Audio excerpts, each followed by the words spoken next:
बच्चों, कैसे हो आप लोग। तो बच्चों, आज आपने जो टॉपिक पढ़ना है वो है जियो स्टेशनरी सैटेलाइट्स। ठीक है, जियो स्टेशनरी सैटेलाइट्स क्या होते हैं, उसके लिए जो आपने पीछे सारी लेक्चर्स पढ़ चुके हो, जिनमें सैटेलाइट्स क्या होते हैं, ऑर्बिटल स्पीड क्या होती है, आर्टिफिशियल ग्रेविटी क्या होती है, सारा कुछ इसमें यूज़ होगा। ठीक है, तो उसको पहले रिवाइज करते हैं ताकि आपको इस टॉपिक की ज़्यादा अच्छे से समझ आ जाए। ठीक है, तो सबसे पहला पॉइंट है व्हाट इज सैटेलाइट। ठीक है, व्हाट इज सैटेलाइट, तो कोई भी चीज़ जो किसी प्लैनेट के इर्द गिर्द रिवॉल्व करती है। ठीक है, कोई भी चीज़ जो उस प्लैनेट के इर्द गिर्द रिवॉल्व करती है उसको हम कहते हैं satellite. Anything that revolves, anything that revolves around a planet. Okay, अब इस तरह से क्या होता है कि ये नेचुरल सैटेलाइट्स भी होते हैं और आर्टिफिशियल सैटेलाइट्स भी होते हैं। नेचुरल सैटेलाइट्स में आ जाता है मून और आर्टिफिशियल सैटेलाइट में चलो कम्युनिकेशन सैटेलाइट्स आ जाते हैं, जो इंसानों ने भेजे हुए हैं हमारी अर्थ के इर्द गिर्द, वो रिवॉल्व करते हैं। तो इसमें कम्युनिकेशन सैटेलाइट्स आ जाएंगे।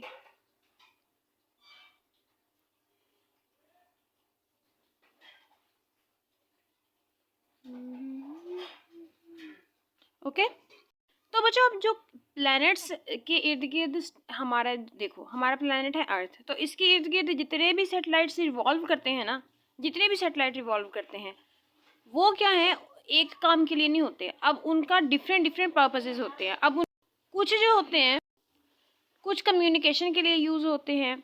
ठीक है, कुछ आपको सैटेलाइट्स में से सिग्नल भेजने के लिए यूज़ होते हैं, कुछ जीपीएस जनरल पोजीशन सिस्टम के लिए यूज़ होते हैं, कुछ रिसर्च के लिए यूज़ होते हैं। ठीक है, तो इस तरह से इनके पर्पसेस जो होते हैं वो डिफरेंट होते हैं। हर सैटेलाइट जो होता है वो अपनी वे में यूनिक होता है। सही है, अब ये करते क्या है, हमारी अर्थ के इर्द गिर्द रिवॉल्व करते हैं under the action of gravity. ठीक है, ग्रेविटेशन फोर्स के अंडर ये ऐसे हमारी अर्थ के इर्द गिर्द रिवॉल्व करते हैं। अब रिवॉल्व तो ये करते हैं, देखो अगर ये हमारी अर्थ है, ओके, तो ये सैटेलाइट जो है वो अगर यहाँ पर रिवॉल्व कर रहा है इन सर्कल, ठीक है, सर्कल की फॉर्म में यहाँ पर मूव कर रहा है, तो क्या होता है कि समझो यहाँ से ये शुरू हुआ और वापस यहीं पर आया, तो इस पूरे सर्कल को कवर उसने कितना किया। ठीक है, पूरे सर्कल को कवर किया और कितने टाइम में कवर किया, यानी एक चक्कर लगाने में उसको कितना टाइम लगा, इसको हम कहते हैं क्या, टाइम पीरियड। पूरा चक्कर लगाने में कितना टाइम लगा, तो टाइम पीरियड की डेफिनेशन क्या होगी, time required to complete one rotation around earth, या हम ये कह सकते हैं time required by satellite to complete its one orbit around the earth. तो यहाँ पर लिख लेते हैं टाइम पीरियड क्या होता है, टाइम चलिए यहाँ पे लिख लो, time required by satellite to complete its cycle around earth. Okay, तो ये क्या होता है, इसका टाइम पीरियड होता है। अब ये तो आपको पता चल गया कि ये टाइम पीरियड होता है। ठीक है, और ये पूरे सर्कल में बॉडी सैटेलाइट मूव करता है, तो क्या होता है कि इसका पूरा का पूरा सर्कल के में मूव करता है ना, तो ये सर्कुलर पाथ का ऑर्बिट की जो लंबाई होती है वो कितनी होगी, 2πr, यानी ये पूरा डिस्टेंस जो कंप्लीट करता है उसको हम कैसे कर सकते हैं, डिस्टेंस, यानी क्योंकि सर्कमफेरेंस होगा ना सर्कल का, तो 2πr, राइट। अब ये डिस्टेंस और टाइम पीरियड, अब ये टाइम पीरियड जो होता है वो डिपेंड किस चीज़ पे करता है, ठीक है, डिपेंड ये करता है आर पे कहीं ना कहीं, ठीक है, पावर्स में होता है। और यही हम आज के लेक्चर में इसको प्रूव भी करेंगे कि टाइम पीरियड जो होता है ना वो डायरेक्टली प्रोपोर्शनल होता है रेडियस ऑफ ऑर्बिट के। अब रेडियस क्या होता है, ठीक है, रेडियस, कुछ बच्चे कहते हैं अगर ये आपका सैटेलाइट है तो यहाँ से यहाँ तक का फासला आर होगा, जो बिल्कुल गलत है। ठीक है, ये नहीं आर होता, आर क्या होता है, आर होता है अर्थ के सेंटर से सैटेलाइट तक का फासला, यानी यहाँ से इस सेंटर से यहाँ तक का फासला जो होगा वो आपका आर होगा। ठीक है। अब जितना सैटेलाइट जो है वो ज़्यादा ऊपर मूव करेगा उसका टाइम पीरियड उतना ही ज़्यादा होगा, जितना वो अर्थ के करीब मूव करेगा तो उसका टाइम पीरियड भी उतना ही कम होगा। अब टाइम पीरियड तो आपको पता चल गया कि ये कहीं ना कहीं इस ऑर्बिट के रेडियस पर यानी ऑर्बिट पर डिपेंड करता है, हाइट पे डिपेंड करता है, आप ये भी कह सकते हो। जितनी ज़्यादा हाइट होगी उतना ज़्यादा टाइम पीरियड होगा। इसके साथ साथ आपने पिछले लेक्चर में ऑर्बिटल वेलोसिटी भी पढ़ी थी और उसका फार्मूला आपने पढ़ा था Gm/r, ठीक है, ये आपने पढ़ा था। अब यहाँ से आपको पता चल गया कि ये जो सैटेलाइट होती है उसकी स्पीड, ये भी कांस्टेंट ये भी कांस्टेंट, तो उसकी स्पीड डिपेंड करती है इस हाइट पर, ठीक है, इस रेडियस पर डिपेंड करती है, ठीक है, यहाँ से यहाँ तक। अब ये कैसे डिपेंड करती है कि जितनी हाइट होगी वेलोसिटी उतनी कम होगी, जितनी हाइट ज़्यादा उतनी वेलोसिटी कम। तो इसका मतलब है जो सैटेलाइट यहाँ ज़्यादा हाइट पर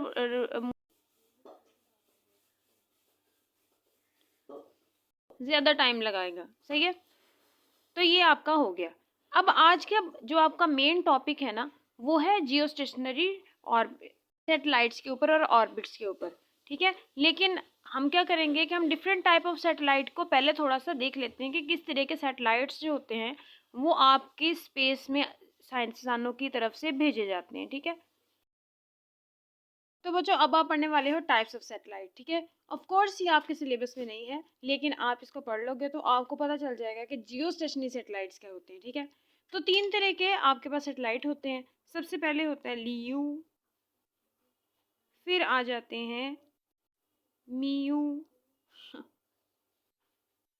और ये आ जाते हैं जियो, ओके। अब लियो क्या होते हैं, ठीक है, पहले हम वन बाय वन इनको डिस्कस कर देते हैं, ठीक है। ये होते हैं लोअर अर्थ ऑर्बिटल सैटेलाइट्स। अब लोअर अर्थ ऑर्बिट सैटेलाइट्स इसको क्यों कहा जाता है, क्योंकि ये सबसे यानी अर्थ अगर ये है, इधर बनाते हैं हम, ठीक है, ताकि हम तीनों के जो ऑर्बिट्स हैं वो इसी एक मॉडल में बना सके। समझो ये आपकी अर्थ है, ठीक है, तो ये अर्थ के सबसे पास होते हैं। तो हमारे जो मैक्सिमम सैटेलाइट्स होते हैं ना वो इसी ऑर्बिट में रिवॉल्व करते हैं, इसी एक ऑर्बिट में, ठीक है। इसको हम क्या कहते हैं, lower earth EO, lower earth orbit. अब इसकी रेंज कितनी होती है, ज़मीन से ये कितने ऊपर होते हैं, इसकी रेंज होती है ऑलमोस्ट 200 किलोमीटर से 2000 किलोमीटर तक, ठीक है। अब यानी इसकी रेंज की बात की जाए तो ये 200 किलोमीटर से 2000 किलोमीटर तक अबव होते हैं, सही है। अब आपको क्या कि ये 2000 फिर भी ये लोअर ऑर्बिट है, तो 2000 से कोई फ़र्क नहीं पड़ता क्योंकि आप जानते हो कि आपकी ज़मीन का रेडियस कितना है यहाँ से यहाँ तक, तो ये 6400 किलोमीटर बनता है, ठीक है। तो 200 से क्या फ़र्क पड़ेगा इसके रेडियस को, ठीक है। 2000 से भी कोई फ़र्क नहीं पड़ने वाला इस रेडियस को, तो इस वजह से हम इसको लोअर अर्थ ऑर्बिटल कहते हैं, ठीक है। अब ये यहाँ पर रिवॉल्व करते हैं, तो अभी अभी आपने क्या पढ़ा था, कम हाइट तो टाइम पीरियड भी कम, ठीक है। अब ये सबसे नीचे होते हैं, तो ये ऐसे और सैटेलाइट्स होते हैं जो सबसे जल्दी अपना जो चक्कर है अर्थ के इर्द गिर्द वो पूरा कर लेते हैं। अब वो चक्कर पूरा करने को टाइम कितना लगाते हैं, इसके चक्कर को पूरा होने में सिर्फ 1 घंटा या 1.5 घंटे लगते हैं, यानी 1 आवर से इनका टाइम पीरियड कितना होता है, वो होता है 1 आवर टू 1.5 आवर, यानी 1 घंटे से 1.5 घंटे में ये अपना पूरा चक्कर कंप्लीट कर लेते हैं। यानी अगर ये यहाँ से शुरू हुए हैं तो 1 घंटे के अंदर अंदर वो पूरा अपना चक्कर पूरा करके अपनी पहले पोजीशन पे वापस आ जाते हैं। तो इसका मतलब क्या हुआ कि हमारी अर्थ के इर्द गिर्द एक दिन में, अब ये देखो अगर ये 1.5 आवर में कंप्लीट कर रहे हैं, चलो 2 घंटे लगा लो, चलो 2 घंटे भी लगा लो, तो इसका मतलब है कि आपके अर्थ के इर्द गिर्द ये यानी एक दिन में तकरीबन 12 चक्कर लगा सकता है, ठीक है, 11 12 12 चक्कर लगाता है, यानी यहाँ पर ऑलमोस्ट 12 रेवोल्यूशन कंप्लीट करता है ये। रेवोल्यूशन, ठीक है, यानी 12 चक्कर आपके इर्द गिर्द एक दिन में लगा लेता है ये। तो आपको पता है कि हमारा जो 70% स्पेस एक्सप्लोरेशन है ना, जितने भी 70% सैटेलाइट्स जो हमारे जाते हैं, रिसर्च जो होती है वो इसी ऑर्बिट के अंदर अंदर रह के होती है, ठीक है। इससे बाहर बहुत कम सैटेलाइट्स जो हैं वो रिसर्च के लिए जाते हैं। तो ये होगी सारी लोअर अर्थ ऑर्बिटल की बातें। अब आगे आपका आ जाता है ये MEO, जिसको हम कहते हैं मीओ, और ये इसको हम क्या कहते हैं, इसकी फुल फॉर्म क्या होगी, मिडल अर्थ ऑर्बिटल सैटेलाइट्स, राइट। अब मिडल अर्थ ऑर्बिट सैटेलाइट्स हैं, तो इसकी रेंज कितनी होगी, रेंज इनकी होगी 2000 किलोमीटर से 36,000 किलोमीटर तक, ठीक है। इतने इतने ये, यानी 2000 किलोमीटर से 3600, यानी यहाँ से आप अगर लो तो इतना इतना, ये वाला मिडिल अर्थ कह रही हूँ, ये वाला ऑर्बिटल होता है, ठीक है। अब इसका मतलब ये है कि टाइम पीरियड, ये रेंज होगी इसकी, तो इसका मतलब है कि अभी आपने फिर से दोबारा देखो, हाइट कम तो टाइम पीरियड भी कम। अब इसकी हाइट सबसे कम थी तो इसका टाइम पीरियड सबसे कम था। अब इसकी हाइट जो है मिडल अर्थ ऑर्बिटल की, यानी MEO की हाइट जो है वो ज़्यादा हो गई है, तो इसका मतलब है कि इसका टाइम पीरियड भी लियो के मुकाबले में ज़्यादा होगा। अब कितना ज़्यादा होगा, टाइम पीरियड इसका होता है 12 आवर्स, ऑलमोस्ट 12 आवर्स, एग्जैक्ट तो नहीं होता लेकिन ऑलमोस्ट होता है 12 आवर्स। यानी एक दिन में ही कितने चक्कर लगाएगा, 2 चक्कर लगाएगा of course, 2 revolutions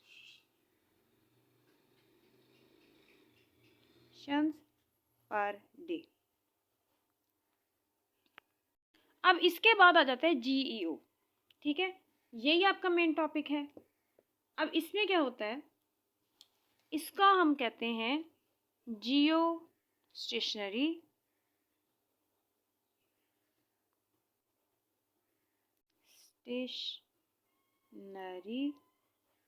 earth orbitals.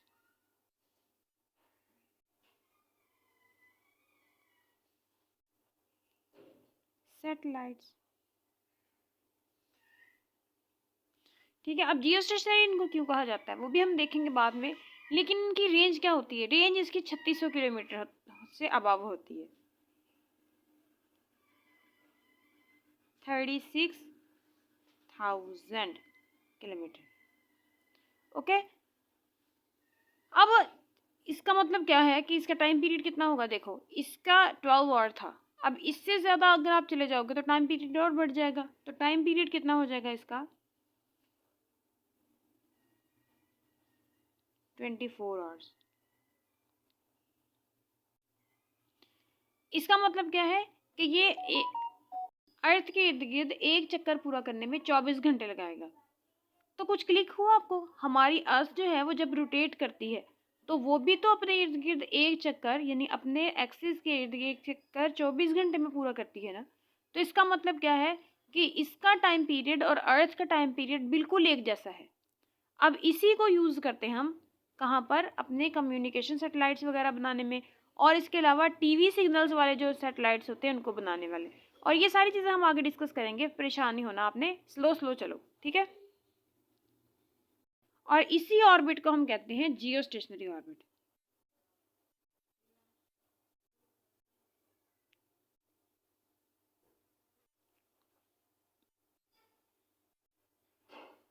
अब जियो स्टेशनरी ऑर्बिट्स हम इसको क्यों कहते हैं, जियो स्टेशनरी ऑर्बिट्स हम इसको इसलिए कहते हैं कि इसके अंदर, यानी इस ऑर्बिट के अंदर अगर हम इसको बनाएं तो ये ऑफ कोर्स इसके ऊपर चला जाएगा, तो ये मार्कर यूज कर लेते हैं इसको बनाने के लिए।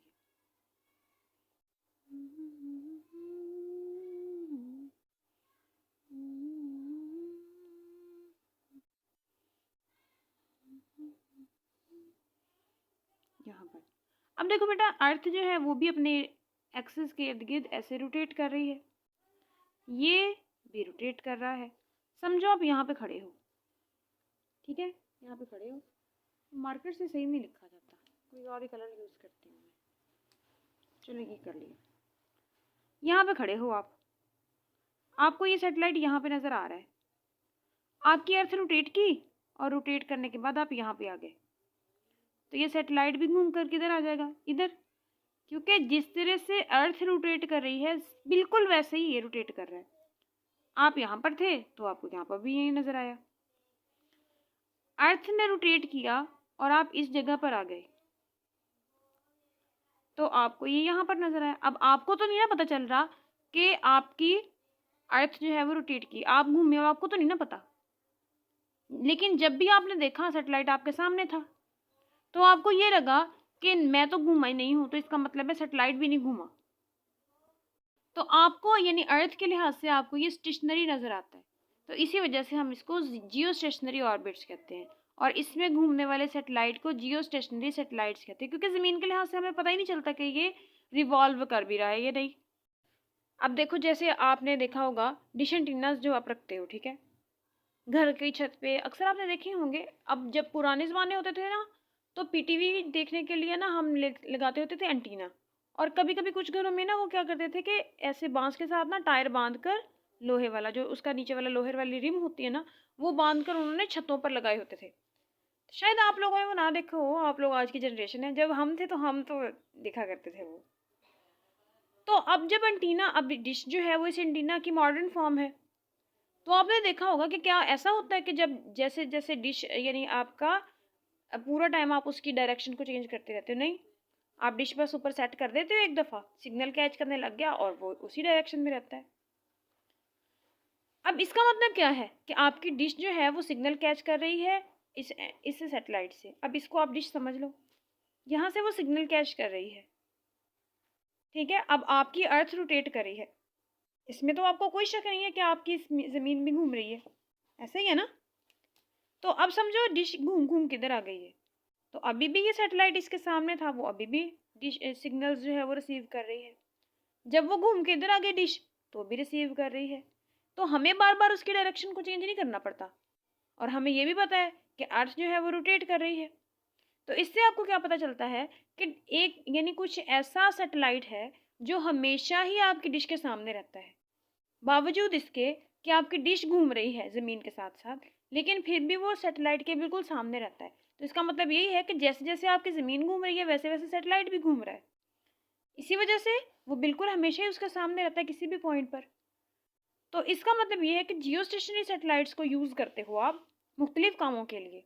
वो इसका एक एडवांटेज ये भी है कि आपको बार बार सिग्नल चेंज यानी कैच करने के लिए डायरेक्शन चेंज नहीं करनी पड़ती। हर बंदा चाहता है कि वो इसी ऑर्बिट के अंदर अपना सैटेलाइट को पुट कर दे। अब आप कहोगे कि इतना बड़ा डिस्प्लेसमेंट, ज़मीन से इतना ऊंची, 36,000 किलोमीटर, तो ये कुछ भी नहीं है, कुछ भी नहीं है। अब ये एक दिन में करता है, तो मून तो बहुत दूर है, वो क्या करता है कि ये एक चक्कर एक दिन में कंप्लीट करता है। मून अपना एक चक्कर इतना दूर है कि वो 29 या 28 दिन में कंप्लीट करता है। तो हो गया ना डिफरेंस। अब एक और चीज़, जो जियोस्टेशनरी सैटेलाइट होते हैं ना, अगर ये आपकी अर्थ है इस डायरेक्शन में, this is your earth, okay, तो आपका जो सैटेलाइट होगा ना, वो कभी भी ऐसे यानी इस तरह से नहीं रोटेट करेगा, बल्कि कैसे करेगा, इस तरह से रोटेट करेगा, इक्वेटर के अलोंग,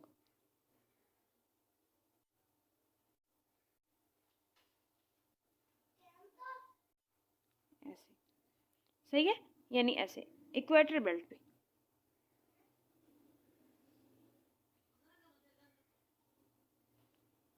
ठीक है, तो इस तरह से, तो जो इक्वेटर के अलोंग आपकी जो सैटेलाइट मूव करते हैं ना, इसको हम ऑर्बिट्स को इक्वेटर ऑर्बिटल्स कहते हैं। अब कुछ ऐसे भी होते हैं जो ऐसे रोटेट करते हैं, यानी ऐसे रिवॉल्व करते हैं, जैसे ये वाला।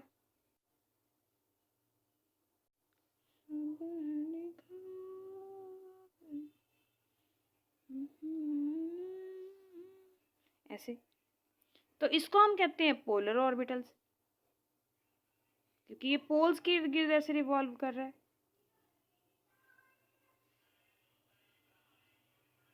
ठीक है, अब कुछ इस तरह से भी होते हैं कि ना तो वो पोल के अलोंग होते हैं, ना वो इक्वेटर बेल्ट के अलोंग होते हैं, बल्कि वो कैसे होते हैं, इस तरह से, इन दोनों के दरमियान में, कैसे, ऐसे।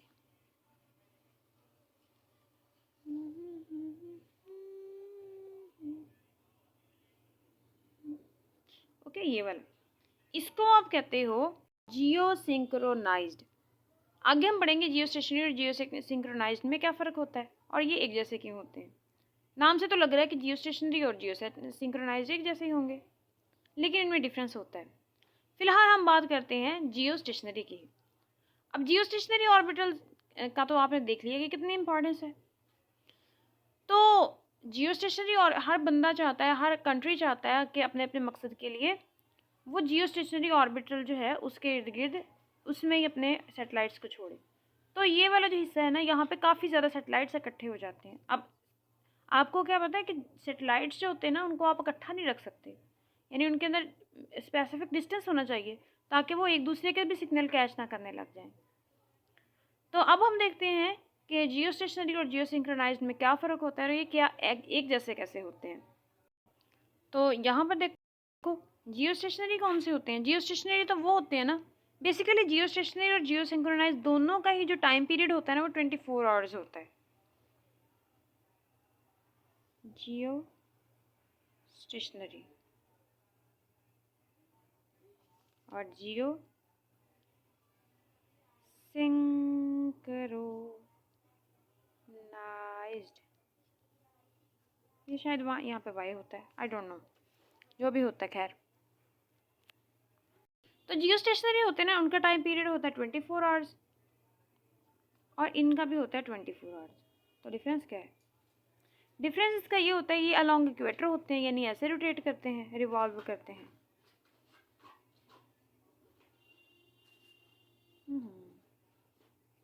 Along equator. और ये क्या कहाँ होते हैं? ये अलॉन्ग इंक्लाइंड प्लेन पे होते हैं, ये इंक्लाइंड होते हैं at an angle inclined by equator, right. ये फ़र्क होता है और ये सिमिलरिटी होती है, इसी वजह से हम इसको जियो सिंक्रोनाइज्ड और जियो स्टेशनरी कहते हैं। तो ये हो गया। अब आपने ना क्या करना है, थोड़ा सा काइनेमेटिक्स पढ़नी है जियो स्टेशनरी ऑर्बिटल्स की, कैसी होती है जियो स्टेशनरी सैटेलाइट्स की। तो ये आप पहले भी पढ़ चुके हो, दोबारा से पढ़ लेते हैं, कोई मसला नहीं है, रिवीजन हो जाएगी। समझो यहाँ पर ये इस ऑर्बिटल में मूव कर रहा है, यहाँ पर आपका सैटेलाइट है। अब आपको पता है कि फोर्स ऑफ ग्रेविटेशन जो होती है वो डाउनवर्ड डायरेक्शन में इस पर लग रही है, सही, अट्रैक्ट कर रही है इसको अपनी तरफ। और जो अब अगर आप देखो, सिर्फ इसको देख लो, अर्थ को निकाल दो, ये भी मैं आपको इसका भी बताऊंगी कि मैंने ऐसा क्यों लिखा है। अगर ये इस दायरे में आपका ये सैटेलाइट रिवॉल्व कर रहा है तो इसका सेंटर क्या है, यही है ना। इसको अगर हम आर रख दें तो ये वाला डिस्प्लेसमेंट सेम ही डिस्प्लेसमेंट है ना, ठीक है, छोटा आर रख लो, बड़ा आर रख लो, आपकी मर्जी है। तो यहाँ पर देखो सेंट्रीपिटल फोर्स क्या होती है। अब ये दायरे में रोटेट कर रहा है, रिवॉल्व कर रहा है, रोटेट रोटेट रोटेट, मेरे मुंह से रोटेट ही निकल रहा है, रिवॉल्व कर रहा है। दायरे में रिवॉल्व करने के लिए हमेशा कोई ना कोई सेंट्रीपिटल फोर्स चाहिए होती है, और सेंट्रीपिटल फोर्स खुद को फोर्स नहीं होती, बल्कि क्या होता है कि डिफरेंट सर्कमस्टेंसेज में डिफरेंट फोर्स जो होती है वो सेंट्रीपिटल फोर्स के तौर पर एक्ट कर रही होती है। तो हम देखते हैं कि इस केस में सेंट्रीपिटल फोर्स के तौर पर कौन एक्ट कर रहा है। सेंट्रीपिटल फोर्स की एक ही डेफिनेशन होती है कि वो force net force toward the centre. अब ये सेंटर में इस तरफ वो मूव कर रहा है इस दायरे में, तो net force toward the centre, इस दायरे में कौन सी नेट फोर्स लग रही है? सिर्फ ग्रेविटेशन फोर्स लग रही है। तो इसका मतलब ये है कि यहाँ पर सेंट्रीपिटल फोर्स के तौर पर एक्ट कौन कर रहा है? Gravitation force. सेंट्रीपिटल फोर्स जो होती है उसका फार्मूला होता है mv²/r। और ग्रेविटेशन फोर्स का फार्मूला क्या होता है, इसको बड़ा आर कर लो, चलो, इसका होता है जी, समझे, इसका m है, मास ऑफ अर्थ m है, m ओवर, और ये r², ये वाला और ये वाला डिस्प्लेसमेंट सेम है, तो मैथ से मैथ कैंसिल आउट हो गया, इस r से ये आ गया, तो v आपके पास कितना आ गया, √gm/r। अब ये r क्या है, मैं बार बार बताती हूँ, ये r अर्थ के सरफेस से सैटेलाइट का फासला नहीं है, बल्कि अर्थ के सेंटर से सैटेलाइट का फासला है, ठीक है। ये बात आपने याद रखनी है, बल्कि पल्ले से बांध लेनी है कि ये जो फासला है वो अर्थ के सेंटर से मैच तक का है।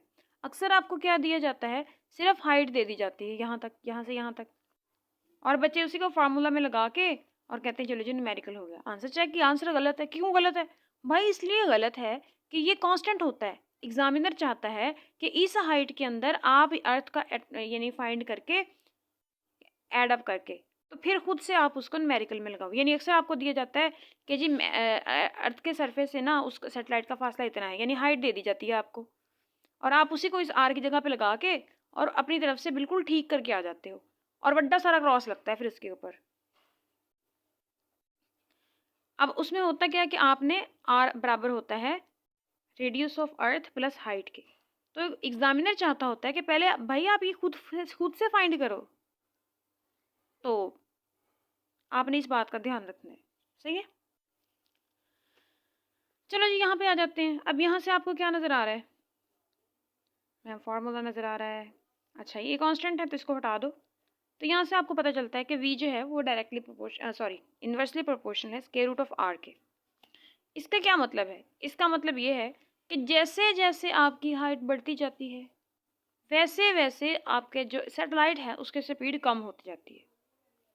सैटेलाइट ऊपर, ज़्यादा ऊपर, तो उसका वेलोसिटी भी कम कम कम और कम और कम, ठीक है। ये हो गया। अब आपने जो करना है वो है time period. What is time period? एक चीज़ मैंने आपसे ना कही थी इस लेक्चर के शुरू में, वो क्या शुरू की थी, वो आपको मैंने कहा था कि मैंने कहा था कि t² डायरेक्टली प्रोपोर्शनल होता है r³ के। वही हमने यहाँ से फाइंड करनी है। कैसे करनी है जी? टाइम पीरियड तो पहले यहाँ पे अर्थ बनाओ निक्की सी, इसके ऊपर इसका बना दो ऑर्बिटल। तो टाइम पीरियड क्या होता है? इसी लेक्चर के शुरू में हमने देखा था टाइम पीरियड क्या होता है। एक चक्कर पूरा करने के लिए वो कितना टाइम लगाता है? एक चक्कर पूरा करने में यहाँ से शुरू हुआ, यहाँ पर ख़त्म हुआ, डी करके वापस आया, तो कितना टाइम लगाया? ये आपकी अर्थ है। इस चक्कर को पूरा करने में, इस पॉइंट से शुरू होकर इस पॉइंट तक पहुँचने में उसने कितना टाइम लगाया? वो है आपका time period T. Time required to complete one चक्कर। वन चक्कर, चक्कर मतलब रेवोल्यूशन, ओके। अब चक्कर तो आपका पूरा करने का आपको पता चल गया कि टाइम पीरियड है। भाई चक्कर कितना है, यानी यहाँ से अगर वो स्टार्ट करता है पूरा करता है तो उसका डिस्प्लेसमेंट उसने कितना डिस्टेंस कवर किया, डिस्टेंस है, ओके। तो अब ये नहीं कहना ज़ीरो किया कि जिस पॉइंट से शुरू हुआ उसी पॉइंट पे आ गया तो ये तो ज़ीरो हो गया, नहीं, डिस्प्लेसमेंट की बात नहीं हो रही, डिस्टेंस की बात हो रही है। तो टोटल लेंथ उसने कितनी, यानी पूरा पाथ कितना कवर किया, सर्कल के बराबर किया। और सर्कल की बाउंड्री की लेंथ क्या होती है? सर्कमफेरेंस। तो यानी इसने पूरा जो डिस्टेंस कवर किया है वो कवर किया है 2πr, यानी इस सर्कल के सर्कमफेरेंस के बराबर। r कितना है? अब ये नहीं कहना कि यहाँ से लेकर यहाँ तक है, अर्थ के सेंटर से लेकर यहाँ तक है, ठीक है। बार बार बता रही हूँ मैं आपको। तो जी ये हो गया। अब इसकी टेंजेंशियल वेलोसिटी कितनी है? v, वो आपने फाइंड करनी है, सॉरी वो v है, वेलोसिटी v। टाइम पीरियड से लेना देना ना आपको। तो v इज इक्वल टू क्या होता है, d बाई टी। तो t को उठा के इधर ले आओ, v को उठा के आराम से इधर ले आओ, t is equal to d by V. T time period है, डिस्टेंस तक कितना कैलकुलेट कवर किया था, 2πr, और ये वेलोसिटी भी है। वेलोसिटी आपने ये देखो यहाँ पे निकाली हुई ऑर्बिटल वेलोसिटी है ये। तो जी यहाँ पर लगा लो इसको, कहाँ पे गया, v is equal to, sorry v नहीं, t is equal to 2πr by under root gm by r। ठीक है, अब मुझे पता है कि यहाँ पे मैंने कैपिटल आर लगाया था, यहाँ पे मैंने स्मॉलर आर लगा दिया, बात तो एक ही है ना, कैपिटल आर लगाओ या स्मॉलर आर लगाओ। यहाँ पर मैंने इस इतना डिस्प्लेसमेंट जो है उसको छोटा वाला आर रख लिया है, चाहो आप बड़ा आर रख लो, कोई मसला ही नहीं है, क्योंकि आपने सिर्फ लेंथ पूरी लेनी है। आप उसको आर रखो, एक्स रखो, बड़ा वाला आर रखो, छोटा वाला आर रखो, कुछ भी रख लो, क्या फ़र्क पड़ता है, कैलकुलेशन से मतलब है ना हमें। तो आप कंफ्यूज ना हो जाओ, तो इसलिए मैंने यहाँ पे भी बड़ा वाला आर कर दिया। तो इस तरह से हम यहाँ पे भी चेंज कर लेते हैं, फिर यहाँ पे भी बड़ा वाला आर आ जाएगा, यहाँ पर भी बड़ा वाला आर आ जाएगा, यहाँ पर भी बड़ा वाला आर आ जाएगा, मसला ही कोई नहीं है। तो जब ये उल्टा हो जाएगा तो 2π अंडर रूट GM, ये वाला आर जो है ऊपर चला जाएगा, इसकी पावर है 1 और इसकी पावर है +1/2, एडअप हो जाएगा ऊपर जाके। तो t आपके पास आ जाएगा 2π under root GM r 3/2। Okay, तो अगर आप इसको देखो तो ये कांस्टेंट है, 2π भी कांस्टेंट, मास ऑफ अर्थ भी कांस्टेंट, ग्रेविटेशन कांस्टेंट भी कांस्टेंट।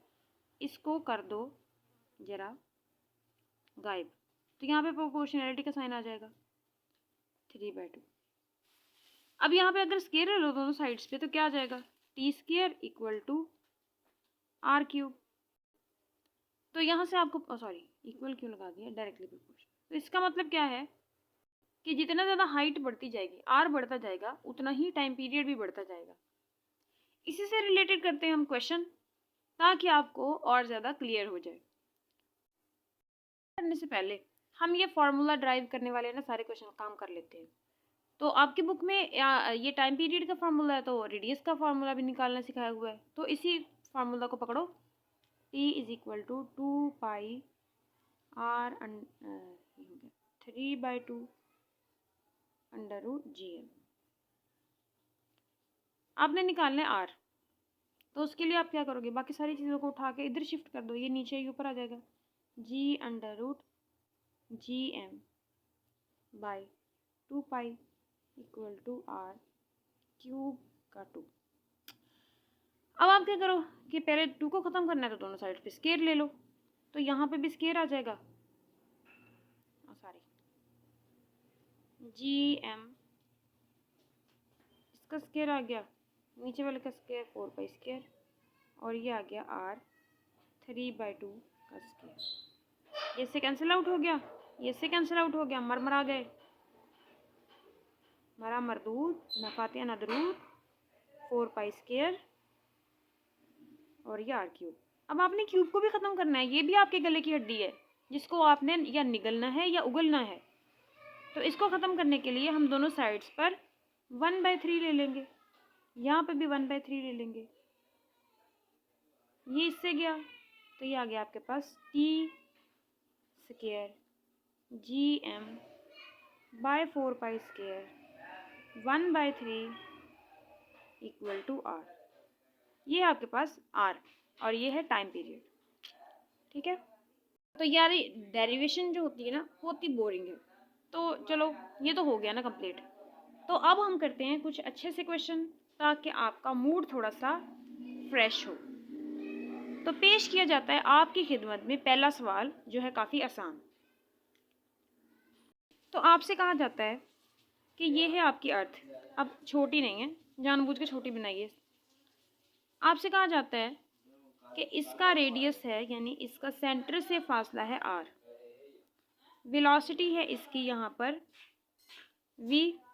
अब आप क्या करते हो कि ये यहाँ पर रोटेट कर रहा है, रिवॉल्व कर रहा है। चलो जी, आपको सुकून नहीं आया, आपने कहा नहीं हमने तो इसका रेडियस बढ़ाना है, आपने पकड़ कर इसको ऊपर ले गए।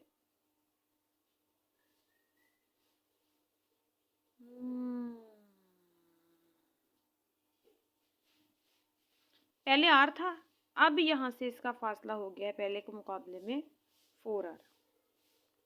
ठीक है, अब आपसे पूछा जा रहा है कि आपने बताना है इसका नया टाइम पीरियड। ओ 4 पाई क्यों लिख दिया मैंने, 4r है।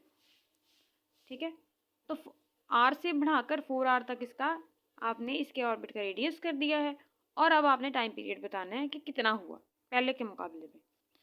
तो यहाँ पर जब ये r पे था तो तब क्या था, तब इसका टाइम पीरियड था 2 pi r 3/2 under root GM। Right, अब आपको सुकून नहीं आया, आपने उठा के इसको इधर ले गए हो, तो टी प्राइम आपके पास हो जाएगा 2 पाई, r की जगह पे क्या लग गया 4r 3/2 GM। अब आप इसको क्या लिख सकते हैं, 2 का स्क्वायर लिख सकते हो, तो टी प्राइम आपके पास आ गया 2 पाई 2 का square r 3/2 under root GM। अब ये बाहर निकल आए, ये 2 से कैंसिल आउट हो गया, तो यहाँ पे आ गया 2 का क्यूब, क्यूब तो नहीं ना कैंसिल आउट हुआ है, वो तो आएगा ना, और अंदर यहाँ बच गया 2 पाई r का 3/2 ओवर अंडर रूट GM। अब अगर आप यहाँ पे ध्यान से देखो तो ये क्या है, t की वैल्यू ही है ना, सेम टू सेम, तो यहाँ पे पहले वाला t आ सकता है, तो t प्राइम आपके पास आ गया 2 2 बचा 4 2 बार 8। तो इसका मतलब है कि जब आपने इसको 4 तक बढ़ाया तो टाइम पीरियड 8 बढ़ गया, रेडियस को आपने 4 गुना किया तो टाइम पीरियड आपका 8 गुना बढ़ गया। तो इस लेक्चर में आपने 2 चीज़ें सीखी, क्या नहीं सीखी तो काफ़ी सारी हैं, लेकिन मेन 2 चीज़ें सीखी कि टाइम पीरियड सॉरी आपका हाइट ज़्यादा सैटेलाइट की, टाइम पीरियड ज़्यादा, हाइट ज़्यादा वेलोसिटी कम। तो इसका मतलब है कि जब आपका हाइट ज़्यादा होगी टाइम पीरियड भी ज़्यादा होगा, लेकिन वेलोसिटी जो है वो कम होगी। यानी आप ऊपर लेके गए तो टाइम पीरियड भी साथ ही ज़्यादा हो जाएगा, लेकिन वेलोसिटी कम हो जाएगी। फिर आपने पढ़ा इसमें 3 तरह के सैटेलाइट्स, जियो स्टेशनरी सैटेलाइट, टाइम पीरियड का फार्मूला देखा, रेडियस का फार्मूला देखा, हाइट का फार्मूला, एक क्वेश्चन किया। होप्स हो कि आपको समझ आ गई होगी। मिलते हैं अगले लेक्चर में, तब तक के लिए आप अपना ख्याल रखना, पढ़ते रहना। अल्लाह हाफिज़।